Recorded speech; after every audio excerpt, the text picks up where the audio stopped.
Okay. Now we've done step 1, step 2, and the three possibilities to step 3. We're going to do what we call 3A. Again, 3 steps of the process: determine what the other person believes, Colombo tactic 1. Step 2, get the reason for the belief. And step 3A is use a question to show the view is self-defeating. Now that may sound a little theoretical, but you'll get the hint pretty quick. What is behind this tactic is that the way people view the world, well, if it's not a Christian worldview, I believe will have a fatal flaw underneath it.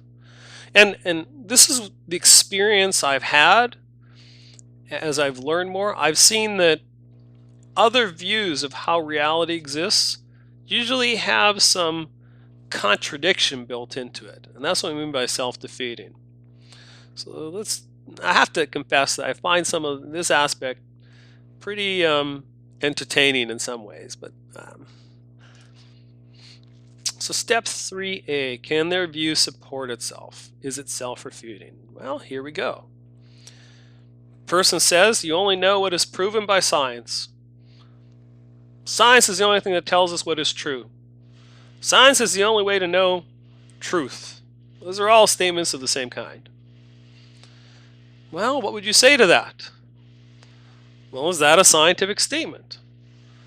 And by science, science has one thing built into it, which is repeatability. You know, if you remember going in your high school or college science classes, maybe you're doing that now, they ask you to repeat the same experiments that have been done by tens of thousands, hundreds of thousands, maybe 1 million people before you. Why? Because they want you to reprove something. Well, science requires repeatability. So how is that statement repeatable or provable? It defeats itself because it's not a scientific statement. So if only scientific statements are true, and this is not a scientific statement, then it's false. So it contradicts itself, self-refuting. There is no truth, someone might say. Well, you ask, is that statement true or not true? Because if there's no truth, then that statement is false. And if that statement is false, then it's false. So either way, the statement is false. It's self-contradictory. Number 3, everybody's view is a product of their own prejudices. Sounds very secular. Well, you can ask them, is your view merely the product of your own prejudices? Because it is, your view is a product of your own prejudices, then why should I even listen to it? It's wrong for you to judge me. That sounds accusatory. Well, let's use that idea and take it a little further. So if it's wrong to judge others, then why are you judging me about judging others? Right? Because number 4, it's wrong for you to judge me is a judgment itself. So if it's wrong to judge people, then it's wrong to judge people about judging people, right? Think about it. All religions are true and valid. Well, if the founder of Christianity says other religions are wrong, then how can all religions be true? It's true for you, but not for me. Well, is that belief true just for you or for everyone? Because if it's true just for you, why is it relevant to me? Or why should I take your belief seriously if it's only true for you? That's your interpretation again. Well, why do you prefer your interpretation? You know, if you're saying that's my interpretation, then obviously you don't agree with my interpretation. You have your own interpretation. So that's your interpretation. Why do you prefer your interpretation? Does not preferring something make it false? So if I prefer my interpretation, because of my preference, does that mean my interpretation is false? No. Why do you think my interpretation isn't the right one and yours is right? You know, explain to me why your interpretation is the right one. 8. Who caused God? Now this is this is a common question, and in some ways you have to be careful because there's some people who really ask that question, and it's a very difficult question for them. And then there are other people who ask the question trying to put a rock in the Christian's shoe. But there's a fundamental problem here, and that is the definition of God. Because God, by definition, is a being that isn't caused or created. He's what's called a necessary being. And so you might want to ask them, are you asking what caused the self-existent, uncaused first cause? And by asking the question this way, you point out that this, in some ways, this statement is a categorical mistake. It's just illogical as a question. Another way to do this is you ask the question, are you asking, why doesn't the being that is transcendent and uncaused need a cause? Well, if it's uncaused, why does it need a cause? I mean, that's the core aspect of this. So this is a self-refuting question because it's illogical. Now, this is one, number 9 here is an interesting one. It says, atheism is lack of belief in God, so it doesn't need proof, meaning the atheistic belief doesn't need proof. This is a claim. And I have to say that anybody who makes this claim is trying to redefine words. This is an internet just problem, and that people redefine words however they want. Well, let's look into this. Can this statement actually hold up to itself? Atheism is a lack of belief in God, and because it's a lack of belief, it doesn't need proof. Well, does that mean a banana is an atheist since it has a lack of belief? And that points to the problem with this definition. It's far too broad. There's another word here that might be useful, which is agnostic. And you might want to look that up. Again, does that mean a banana is an atheist since it has a lack of belief? Or does that mean a colony of ants is actually a colony of atheists? Because ants have a lack of belief in God too. Then you can ask more technical questions if you really want to dig in. Which of the following do you think best fits your position? There most probably is no God. It isn't clear there is a God. Or the concept of God doesn't make sense. And the reason for asking these categories is to try and understand the person's view some more. Again, continue with atheism is a lack of belief in God, so atheism doesn't need proof.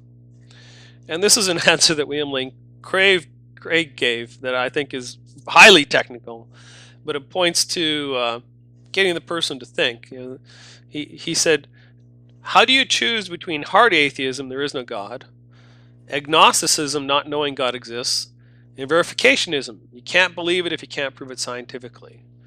Don't you need reasons to select one? And what he's doing is he's saying these other categories of atheism is not a broad thing. You can have subcategories. And how do you choose between the category? What's your justification? So he's trying to get the person to explain why they have that belief. Lack of belief is not having any beliefs.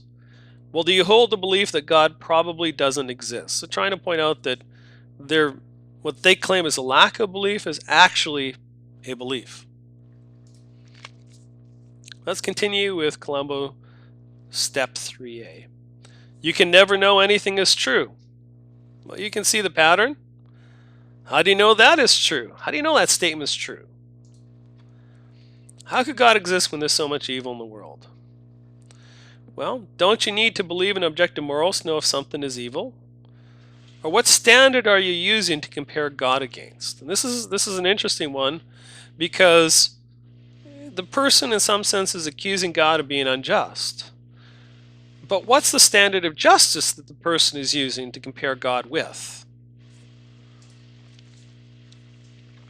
Number 12. You shouldn't push your morality on me. Well, why not? The person's posturing. They need to provide support for their view. Why not? Well, let me give rise to the second question. Why are you pushing your morality on me about not pushing morality on others? Well, their statement, you shouldn't push your morality on me, is itself a moral statement or inference. And that it's bad to push your morality on other people. But that's what that person is doing by asking that question. Number 13, Christians are narrow-minded for believing Jesus is the only way. Kind of inflammatory. Well, are you narrow-minded for believing he isn't? Sort of a tit for tat. And are you genuinely open to the possibility that Jesus is who he claimed to be? Who do you think Jesus was? Who did Jesus claim to be? Well, this is why I think this last one is, I think, points to the crux of the problem. This is not my claim, but Jesus' claim. So who do you think Jesus was and why? So it's not Christians are narrow-minded. We're just taking what the founder of religion said seriously. Jesus said he's the only way. Number 14, you believe in God of the gaps.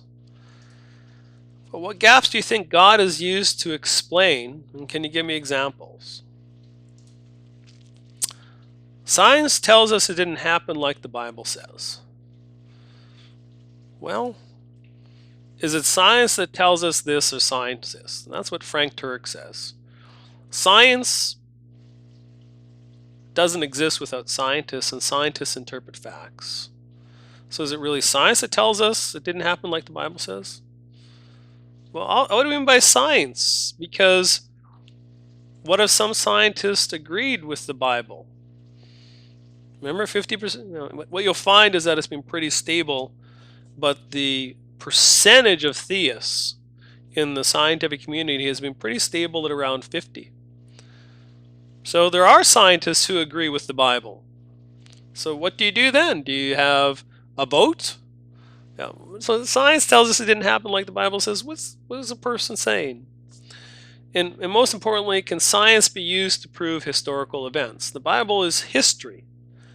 You can't actually go and recreate Jesus and have him perform miracles and new experiments. You have to use a historical method to understand what actually happened. 16. Why doesn't God heal amputees? Now, if you were to look at that question, you'd wonder, what in the world is the person saying? But if you go on the internet, you'll find that there's a subculture of atheists who actually think this is a good question. I don't understand it, I'll be honest. But they might ask you, why doesn't God heal amputees? That's one of those, when you hear that question, you wonder, what? Can you repeat the question? So how would you respond? Well, let's begin with sort of, is this the God of your imagination or the God of the Bible? You know, if they're thinking God is Super Santa, then maybe that's a reasonable question. But the Christian God is not Super Santa God. The Christian God is described in the Bible, has revealed himself in the Bible. So is that the God of the Bible or someone's imagination that they're wondering about? And if the source of our revelation is the Bible, or most of our revelation is the Bible, then doesn't that claim to be in the Bible? If the Bible didn't claim that God would heal amputees, where is the problem?